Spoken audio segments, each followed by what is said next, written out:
만나면 좋은 친구 MBC.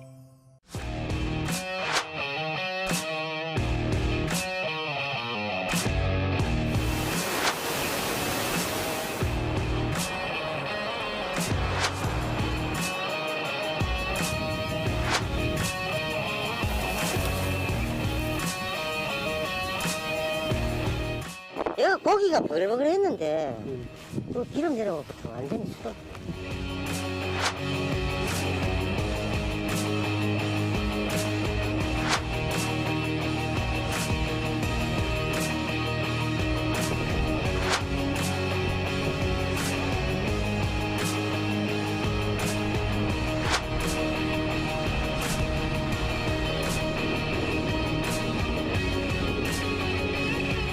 그 25m를 뛰었어요.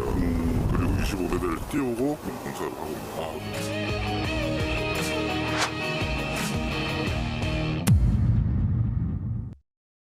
여러분 안녕하십니까? 시사포커스인 조경건입니다. 친환경 신도시로 건설 중인 에코델타시티.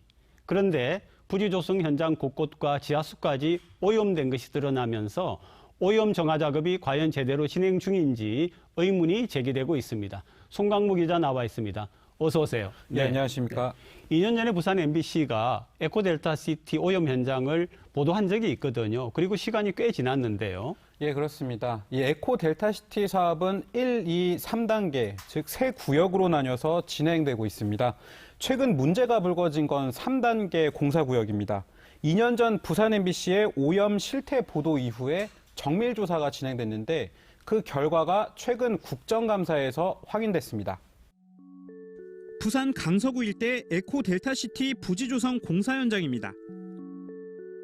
강서구 하단부 명지동과 김해공항 사이 11.7제곱킬로미터, 여의도 면적의 4배인 350만여 평에 이르는 초대형 도시개발 사업입니다.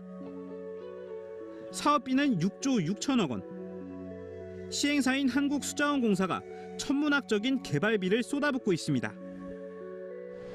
개발 컨셉은 에코델타시티라는 명칭답게 친환경입니다.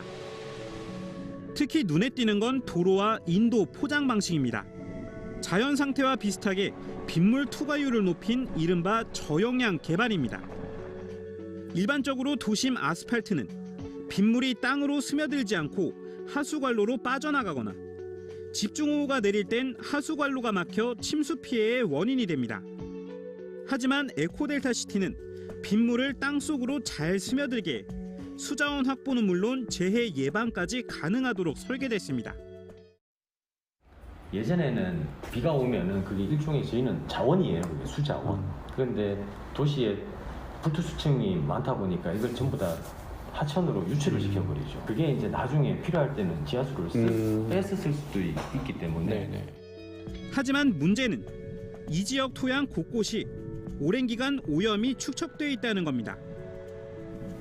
2년여 전인 2020년 1월 취재진이 촬영한 에코델타시티 3단계 개발구역의 모습입니다. 이 당시만 해도 아직 공사가 시작되지 않은 때입니다. 공원과 주택이 들어설 자리에는 비닐하우스 뼈대와 폐 비닐이 버려져 있고 녹슨 기계들도 방치되어 있습니다. 바닥에 나뒹구는 난방용 기름통, 경유와 각종 기름이 뒤섞여 흘러내립니다. 비닐로 덮여진 땅을 30cm가량 파봤더니 기름 덩어리가 속속 드러납니다. 인근 평강천과 낙동강으로 흘러드는 하천 역시 기름 범벅입니다. 과거 비닐하우스 재배단지에서 쓰던 난방용 기름과 폐기물 수거업체, 금속 공장들에서 나온 폐자재들이 뒤엉킨 게 오염의 원인으로 지목됩니다. 이 한 몇 개월 되었어요 지금. 얘가 고기가 버글버글했는데 그 기름 내려오고부터 완전히 수도. 보도 이후 한국수자원공사와 부산시, 부산도시공사는 전문가, 환경단체와 함께 토양오염 재조사에 나섰는데 85개 필지에서 토양오염 우려 기준치를 넘었습니다. 공원이 들어설 장소에는 TPH, 즉 유류 오염도가 기준치의 677배를 넘었고 기준치를 넘는 각종 중금속과 발암물질이 사업지 전체에 걸쳐 측정됐습니다. 상황이 심각하자 관할 지자체는 행정 절차에 따라 2년 전인 2020년 11월 수자원공사의 토양오염 정밀 조사를 명령했습니다. 그 결과가 올해 2월에서야 나왔는데 78개 필지 290개의 조사 지역에서 앞선 조사 때와 마찬가지로 TPH와 크실렌, 수은과 납, 불소, 유가크롬 등 독성 물질들이 기준치를 넘었습니다. 특히 최대 깊이 3.5m까지 땅속 깊숙이 기름이 침투해 있고 이로 인해 지하수 8곳도 오염된 것으로 드러났습니다. 오염 장소를 지도로 살펴보면 전체 공사 지역에 걸쳐 산재해 있는 걸 한눈에 확인할 수 있습니다. 오염 면적을 모두 합치면 27,000제곱미터, 8,000평에 이릅니다. 정화해야 할 토양 부피도 13,000세제곱미터입니다. 향후 공동주택과 단독주택, 공원, 편의시설, 물류, 산업, R&D 시설이 들어설 자리마다 오염된 토양이 산재해 있는 셈입니다. 이런 사실이 공개되자 최근 국정감사에서 수자원공사는 오염 지역에 대한 정화 작업을 벌이겠다고 밝혔습니다. 예, 이 사안에 대해서 정말 죄송하게 생각합니다. 290개 지역에서 발생된 여러 오염 사안을 인지하고 그 부분에 대해서 전량 보건 조치하는 걸로 정리를 했습니다. 네, 3단계 구역이잖아요. 이게 우리가 친환경 수변 도시를 내세우고 있는데 만약에 이 오염 사실을 이렇게 짚어내지 않았으면 독성 물질이 그대로 땅속에 묻힐 뻔했어요. 네, 맞습니다. 이 8,000평 면적이 만약에 한 곳에 집중돼 있었다면 발견하기도 쉬웠을 거고 또 감추기도 어려웠을 겁니다. 하지만 이번에 발견된 오염된 토양들은 사업 부지 전체에 걸쳐서 산재해 있었습니다. 그리고요, 이게 조사 결과가 나온 게 2년 만에 나왔는데 그리고 이제 2년 만에 나온 게 지난 2월이고 그리고 9개월이 지났는데 지금 정화 작업은 어떻게 진행되고 있습니까? 네, 결론적으로 아직 정화를 마치진 못했습니다. 이 오염된 땅과 하천은 계속 방치되어 있는데 최근 저희가 이 지역을 찾아가 봤더니 2년 전과는 전혀 다른 모습으로 변해 있었습니다. 최근 다시 찾은 에코 델타시티 3단계 사업장입니다. 기존 도로도 사라졌고 외부인 출입도 막아놨습니다. 안으로 들어가 보니 풀들이 사람 키만큼 자라 있습니다. 비닐하우스와 문제의 기름통들은 철거됐지만 각종 폐자재들은 여전히 한쪽에 쌓여 있습니다. 풀숲으로 들어가니 마찬가지로 플라스틱 농기구들과 폐보루가 방치되어 있습니다. 또 다른 장소로 가봤습니다. 비닐하우스가 있던 토양 바로 위에는 차량과 중장비가 드나들 수 있도록 넓게 자갈을 깔아놨습니다. 자갈밭 바로 옆은 공장과 공원이 들어설 땅인데 정밀조사에서 오염지역으로 확인된 곳입니다. 아직 정화 작업은 이뤄지지 않았는데 토양은 질퍽질퍽하고 고인물 위로는 기름띠가 선명합니다. 여기가 돌 안 깔리고 한 데는 그런 데는 이제 정화가 11월 달에 이제 시작을 하게 되면 그럼 정화를 하고 난 다음에 공사하는 맞습니다. 계획이 있습니다. 조금 더 내려가 봤습니다. 이곳은 아파트와 단독주택, 병원, 공원, 그리고 물류시설이 들어설 땅입니다. 이미 5m 이상 높이로 흙더미를 쌓고 본격 공사에 들어갔습니다. 불과 2년 전 평지였을 때는 넓은 부지가 한눈에 보였지만 지금은 흙더미에 가로막혀 공사장 내부 모습을 확인하기도 쉽지 않습니다. 현재 이 지역에서는 흙쌓기, 즉 성토 작업부터 먼저 진행되고 있는데 제하성토, 압성토로 불리는 공법입니다. 현장이 연약 지반이다 보니 위로 흙을 쌓아 압력으로 땅을 가라앉히면서 지반을 다지는 방식입니다. 공사장 곳곳에는 양수기가 설치돼 끊임없이 물을 뽑아내고 있습니다. 연약 지반이 머금고 있던 수분이 쌓인 토사의 압력으로 배출되고 있는 겁니다.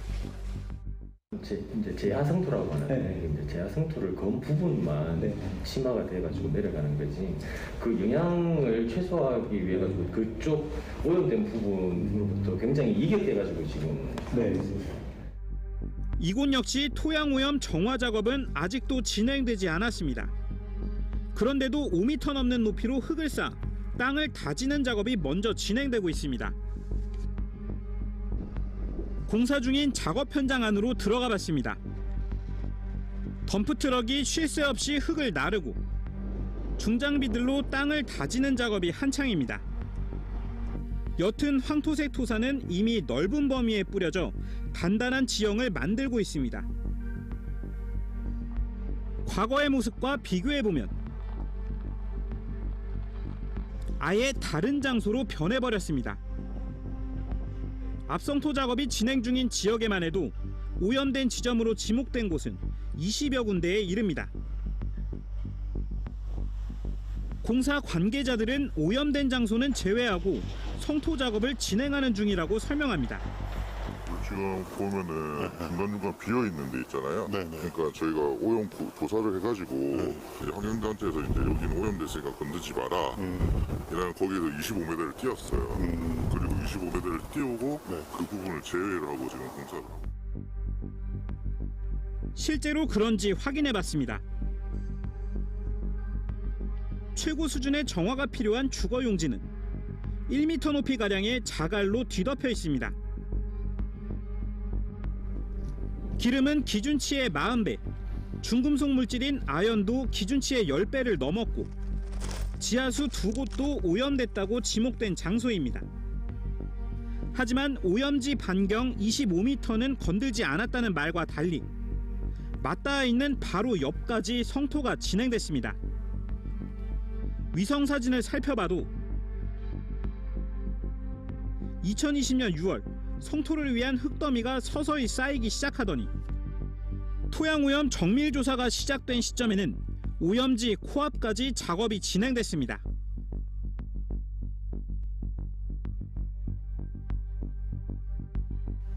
도로가 들어설 자리도 유류 오염이 기준치 이상 발견됐지만 원래의 토양이 무엇인지 오염 지역인지조차 구분하기 어렵습니다. 주택이 들어설 또 다른 부지로 가봤습니다. 오염지 전체는 넓게 보존돼 있습니다. 이곳 역시 기준치의 20배 가까운 유류 오염이 발견된 지점입니다. 하지만 과거 위성지도와 정밀조사 보고서 내용을 대조해보니 오염 지점은 성토를 위한 자갈로 거의 덮여있고 멀쩡한 부분만 넓게 보존돼 있습니다.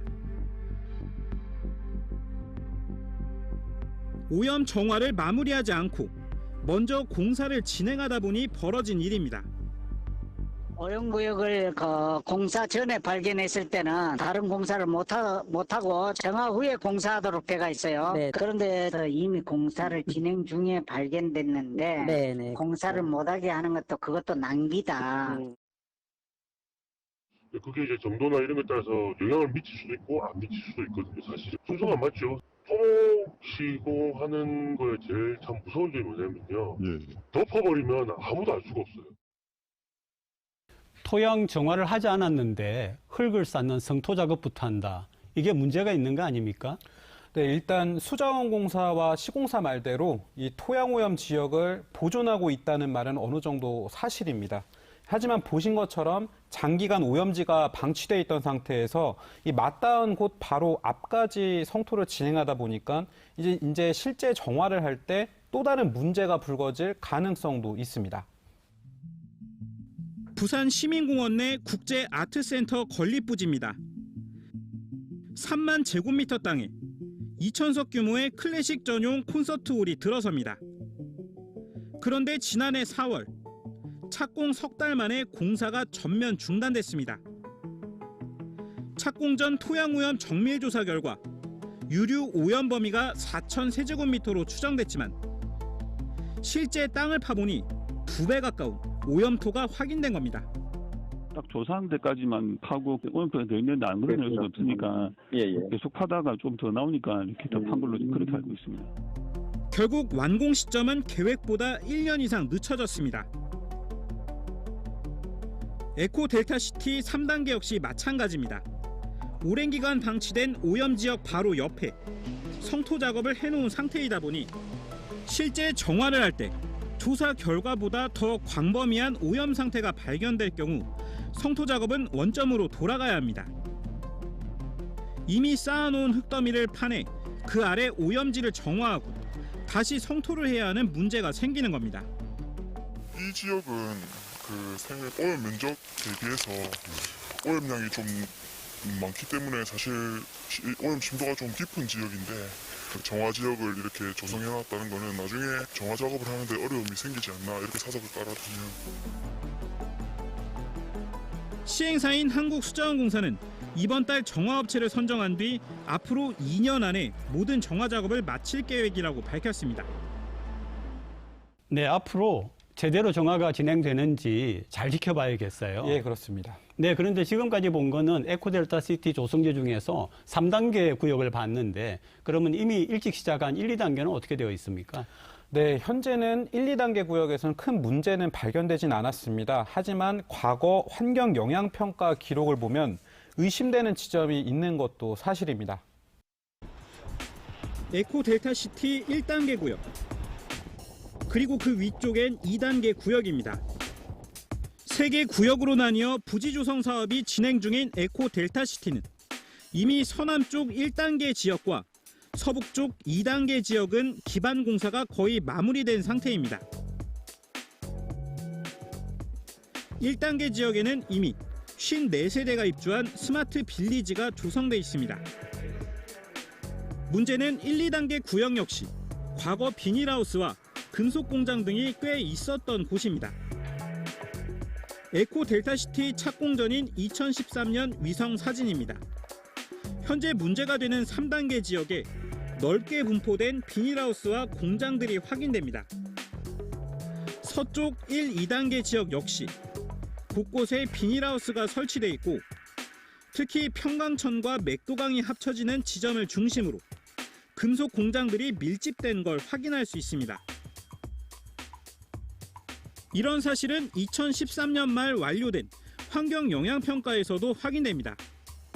당시 시료 채취 지점 22곳 중 논과 밭, 주유소 등 4곳에서 인체에 치명적 중금속인 육가크롬이 기준치의 70%를 넘었습니다.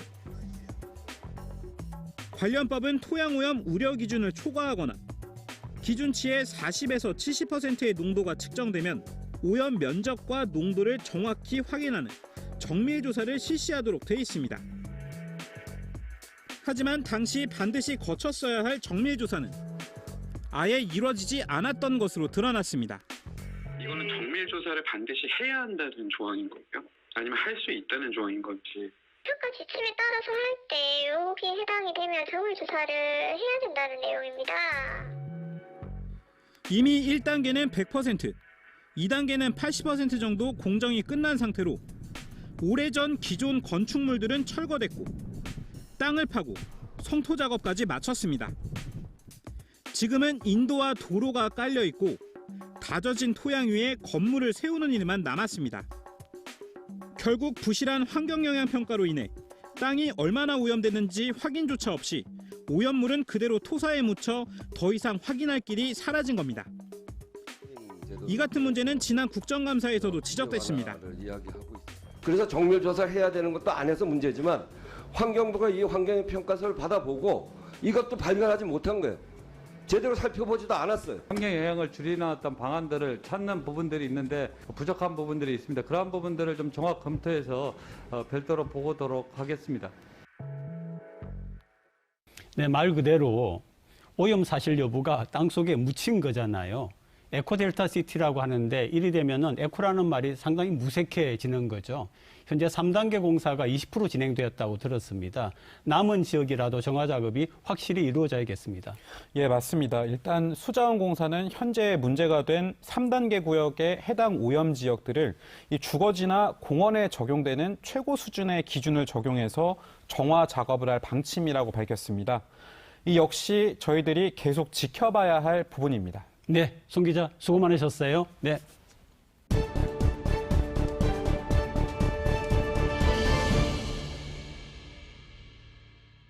중요한 부산 뉴스를 짚어보는 뉴스앤 이슈.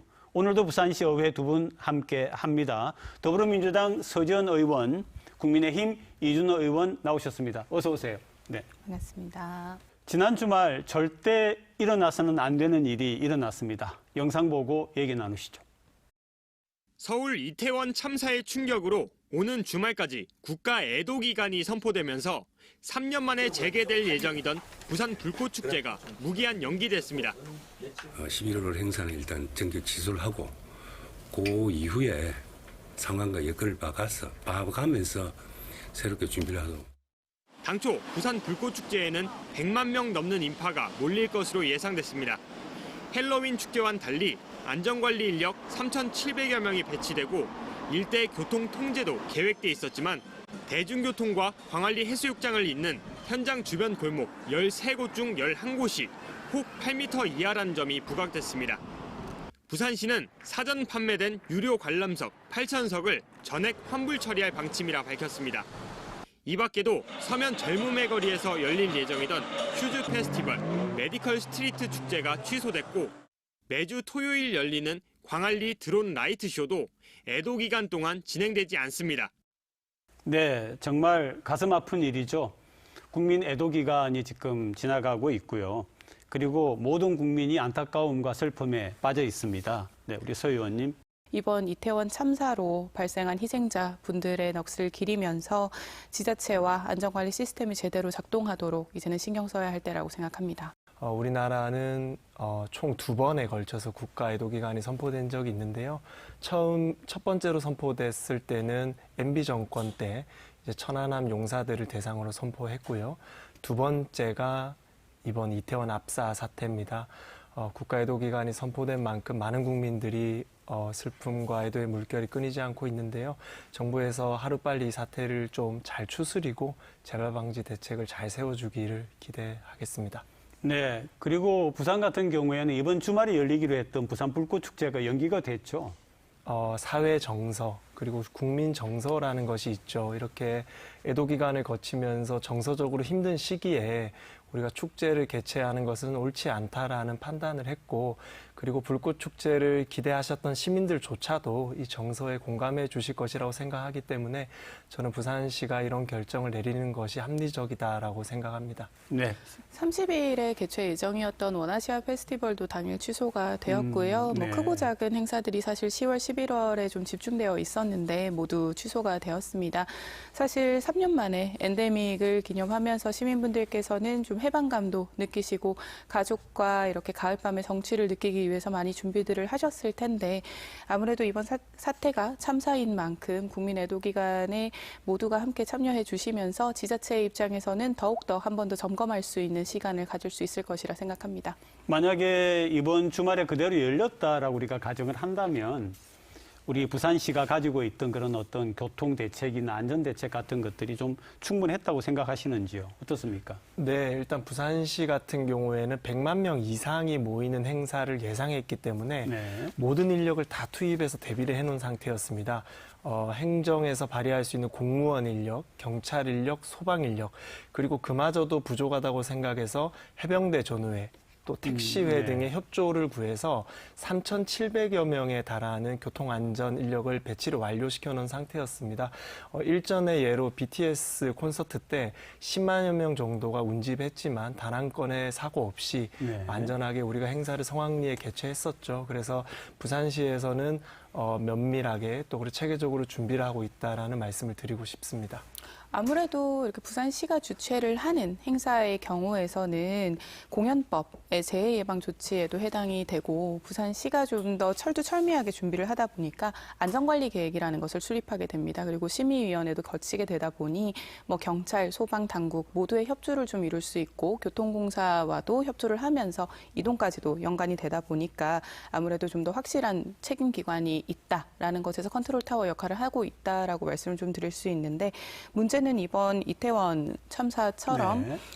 주체나 책임지는 기관이 없을 때 발생하는 재해 나 재난에 대한 부분의 관리일 것입니다. 이 부분에 대한 것도 부산시는 좀 더 공통되고 일관된 매뉴얼이 적용될 수 있게끔 이런 특별 재난 상황에 대한 관심도 이제는 더 기울여야 할 때라고 생각합니다. 지난번에 왜 BTS 그 공연이 있을 때 처음에는 아시아드 주 경기장이 아니라 기장 쪽으로 해가지고 한다라고 했을 때 사실 이 안전 문제에 대한 우려가 굉장히 많이 나오고 그래서 결국은 변경이 되었는데 만약에 그대로 됐을 경우로 생각하면 어땠을까는 좀 아찔한 생각이 좀 있어요. 그리고 또 그전에 비가 굉장히 많이 왔을 때 초량일 지하차도에서도 우리가 일어나서는 안 되는 일이 일어났지 않았습니까? 그렇게 볼 때에 과연 그대로 부산이 가지고 있는 여러 가지 대책들이 믿을 수 있겠는가 이런 생각이 좀 들긴 하더라고요. 저는 부산시에서 위험시설 전수조사를 해야 된다고 생각합니다. 부산 전역에 걸쳐서 시민들의 생명을 위협할 수 있는 그런 시설들을 다방면으로 우리가 점검하고 정말 위험시설을 또 개선하는 사업을 추진해야 된다고 생각하고요.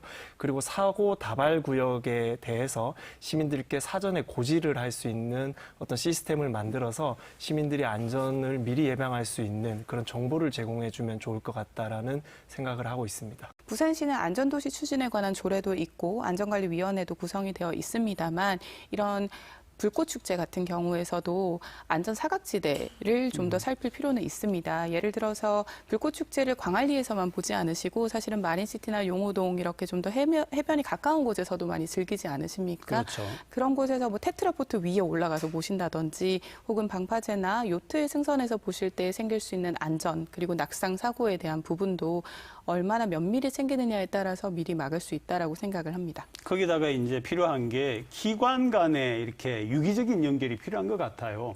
시, 구청, 또 경찰, 소방 이런 것들이 이번에 좀 잘 정비가 이제는 되겠죠. 이번 이태원 참사에서 볼 수 있었던 소음 규제라든지 밀집도 기준을 좀 마련하는 것이나 일방 통행을 좀 원칙으로 한다든지 이러한 좀 세밀한 규칙들이 필요한 상황입니다. 그래서 이제는 좀 추가적으로 기관 간의 통합뿐만 아니라 규칙에 대해서 조금 더 고민해야 될 차례입니다.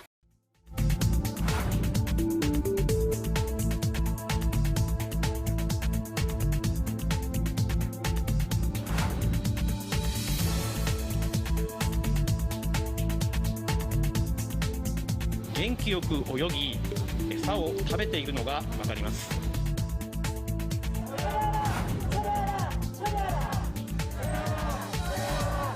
태평양을 돌고 해류를 타고 부산 경남을 중심으로 해서 어민들과 우리 시민들의 생명과 안전 그리고 먹거리를 위협하게 될 것입니다.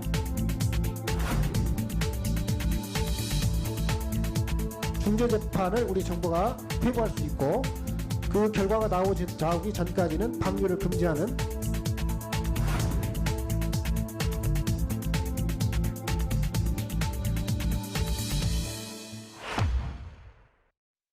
일본이 후쿠시마 오염수로 키운 광어를 이렇게 개방을 해가지고 일본 네티즌들 사이에서 지금 난리가 났거든요.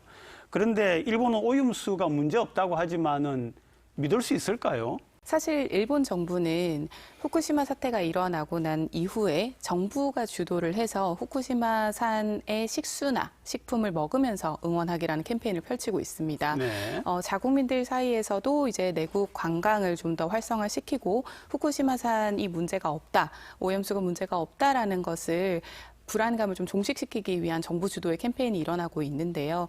이뿐만 아니라 대내외적으로도 굉장히 선택적인 정보를 공개하고 있습니다. 주요 방사능 수치에 대한 부분은 모두 비공개로 하는 등 정보 제공에서도 굉장히 신뢰할 수가 없기 때문에 국민의 불안감은 더욱더 늘어나고 있는 것이고 우리는 이 오염수가 안전하다라는 것을 믿을 수가 없는 상황입니다.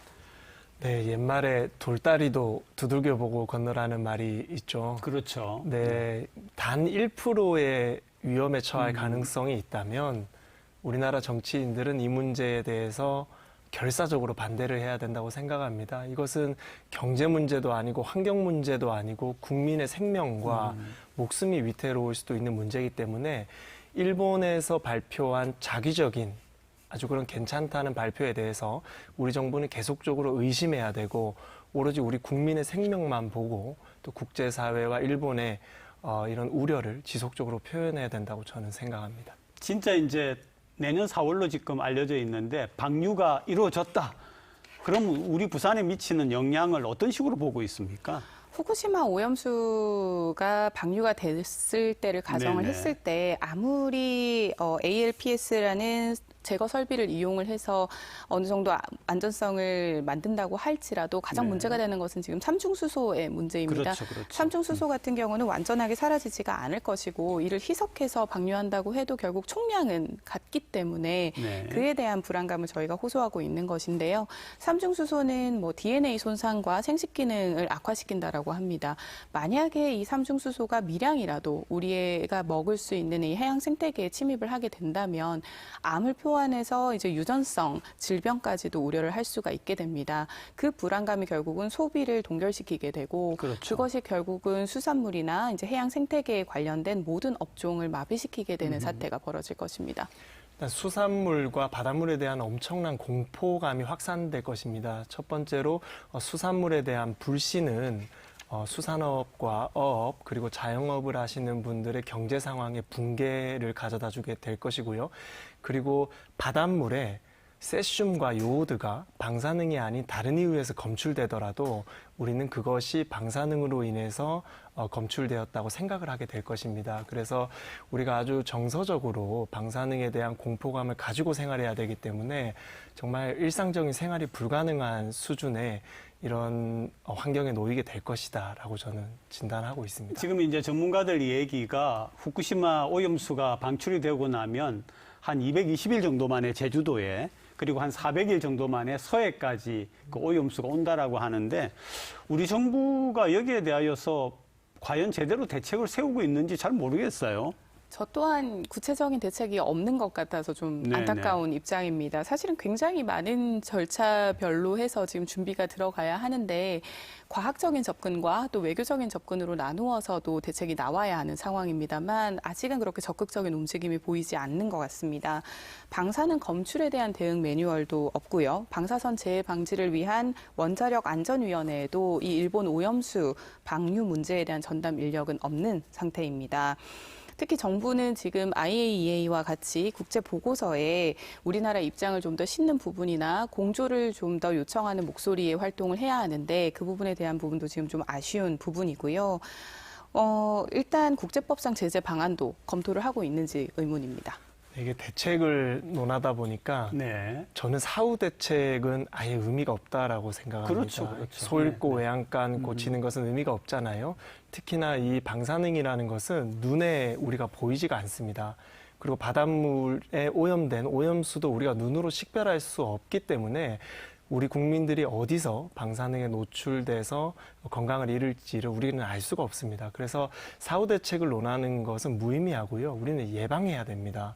정말 정부에서 일본이 해양 오염수를 방류하지 못하도록 우리는 예방해야 되는 것이고요. 그리고 서지현 의원님 말씀하신 것처럼 우리가 국제법을 잘 활용해서 정말 국제사회에 큰 도움을 받아서 일본이 해양 오염수를 방출할 수 없도록, 방류할 수 없도록 우리가 최선을 다해서 예방해야 된다고 생각합니다. 지금 이제 정부가 대책이 약간 미온적인 상태에 있는데 실제로 이 오염수 방출이 이루어졌다라고 할 경우에 부산은 치명적 아닙니까? 지속적으로 말씀드리지만 경제와 환경의 문제가 아니고요. 저는 국민의 생명을 위협할 수 있는 안보 문제라고 생각합니다. 우리가 군사적으로 충돌할 때만 안보를 논할 것이 아니고요. 국민의 생명을 위협하는 어떠한 행위는 다 안보 문제로 봐야 됩니다. 그래서 정부가 안보 차원에서 이 건은 일본과 적극적인 대화를 해야 된다라고 생각합니다. 레고랜드발 자금 경색이 부산 지역 경제에도 부정적인 영향을 미치고 있습니다. 영상 보시죠. 최근 2, 3년 동안 부동산 가격이 급등하자 여기저기 재건축, 재개발 사업들이 활기를 띠면서 이제 막 건설사를 선정하고 본격 추진에 돌입하려는 시점입니다. 그런데 부동산 PF 시장의 문이 완전히 닫혔습니다. 상당수 현장이 모두 멈춰설 우려가 큽니다. 사업 자금을 구하는 것 자체가 어려워지고 있다는 점이거든요. 그래서 이런 상황이 이어진다고 하면 건설사들이 지금 또는 앞으로 추진한 사업들의 진행이 불가할 수 있다. 기업 대출은 말할 것도 없습니다. 금리가 이미 너무 올라버렸고 고금리 대출을 받으려 해도 조건을 맞추기 어렵습니다. 자금 조달처가 제한적인 지역기업 입장에서는 자체적인 대응이 어려운 상황이라 위기 극복을 위한 정책 자금 지원이 좀 필요하고 전문가들은 채권 시장에서 붙은 불이 건설업계로 다시 금융업계로 번지는 최악의 상황을 우려하고 있습니다. 네, 그런 대책에도 불구하고 지금 이 심리적으로는 굉장히 불안하잖아요. 아무래도 지금 삼중고 상황이지 않습니까? 고금리의 고유가의 고환율 상황입니다. 이 상황에서 미분양 사태까지 속출하다 보니까 이 자금 경색이 일어나게 된 것이고 부동산 PF 대출이 부실화가 되는 것인데 결과적으로는 이 부동산 PF 대출의 부실화가 금융시장으로 옮겨붙는 것에 대한 우려가 굉장히 큰 상황입니다. 그렇죠. 결국은 근본 체질 개선이 문제가 되어야 할 것입니다. 지금 어느 정도 심각한 상황이냐면요. 한간에는 대한민국 최대 규모의 건설사인 롯데건설이 부도가 날 수 있다라는 전혀 근거 없는 루머까지도 이렇게 인터넷상에서 좀 양산되고 있는 실정입니다. 그래서 주요 개발사나 건설사의 주가만 살펴보더라도 평균적으로 2%에서 5%까지 일제 하락하고 있습니다. 그래서 투자자들이나 또 주주들의 불안 심리가 어느 정도로 유지되고 있는지를 알 수 있는 거고요.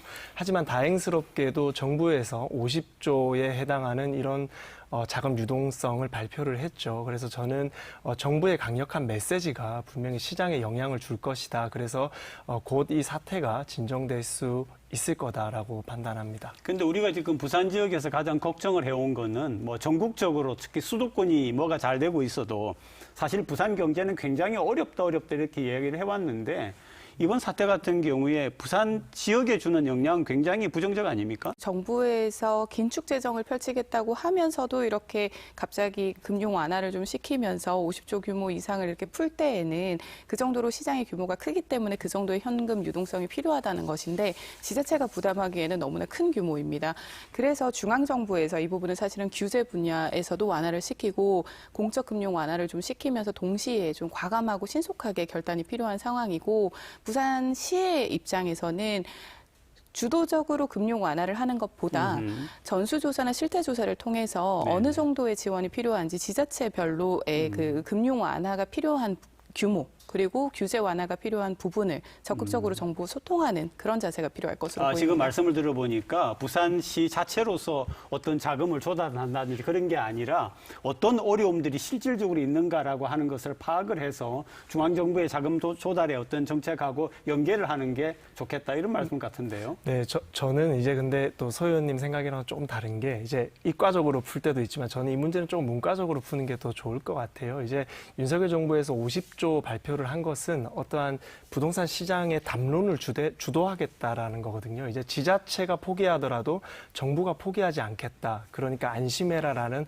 어떤 거대 메시지를 던져준 거라고 생각합니다. 그래서 앞서 말씀드린 것처럼 우리 부산 또 부동산 위기에서 벗어나기 위해서 박형준 시장의 메시지가 동반되어야 된다고 저는 계속적으로 주장하고 있는 것입니다. 철저히 이 부분은 경제적이고 이과적으로 보아야 하는 상황입니다. 지금 부산의 건설업계들도 PF 대출이 어려운 상황입니다. 최근에 한 건설사 같은 경우는 3천억 규모의 부지를 담보로 대출을 신청을 했는데 거절당한 사례가 있었죠. 자금이 시장에서 돌지 않으면 부도가 생기게 됩니다. 건설사의 부도는 그 하청이나 그리고 자재업계에 대한 부도까지도 이어지고요. 이 부분은 지금 지극히 규제 완화 그리고 미분양 해소 그리고 공적 금융 완화를 통해서 신속하게 정부가 주도해서 이끌어야 되는 대목입니다. 이과적인 해결책은 당연히 선행돼야 되는 거고요. 거기서 이제 시장을 주도할 수 있는 어떠한 결정권자의 메시지들이 충분히 동반되어야지 저는 이 부동산 시장과 건설 시장이 안정화될 수 있다고 생각합니다. 네, 어쨌든 굉장히 큰 어려움이 닥쳤지만은 우리 시의원님들도 시의회 차원에서도 노력을 좀 많이 해주셔가지고 부산 경제가 다시 살아나는 데 지장이 없도록 좀 부탁을 드리겠습니다. 오늘도 고맙습니다. 네. 감사합니다.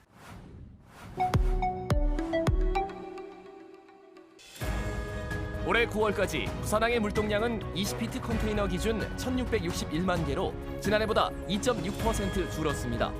2년 전 세계 컨테이너 항만 순위 7위까지 내려간 부산항은 올해는 중국 텐진항과 20만 개 차이로 좁혀져 7위 자리마저 위태롭습니다. 선사들이 미국과 중국 간 또는 미국과 일본 간 직기항 서비스를 많이 하면 할수록 부산항의 환경 물동량은 줄어들 수 있습니다.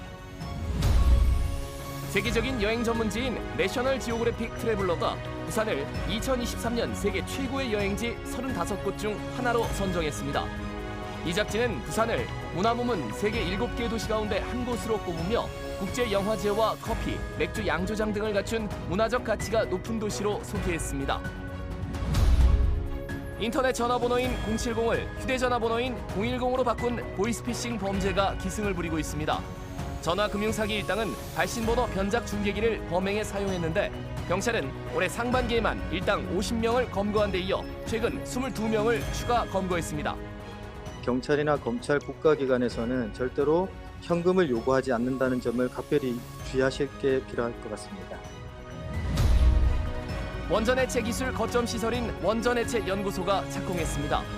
원전해체연구소는 부산 기장군과 울산시 울주군 접경지에 건설되며 2026년 완공되면 원전해체 기술을 개발하고 상용화하기 위한 연구를 수행합니다.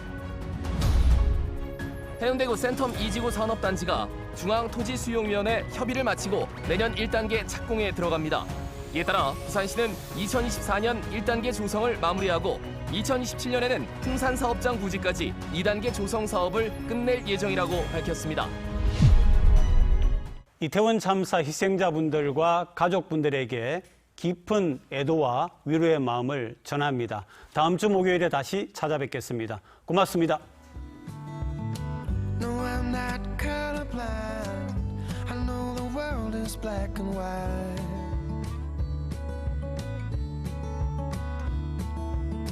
Try to keep an open mind.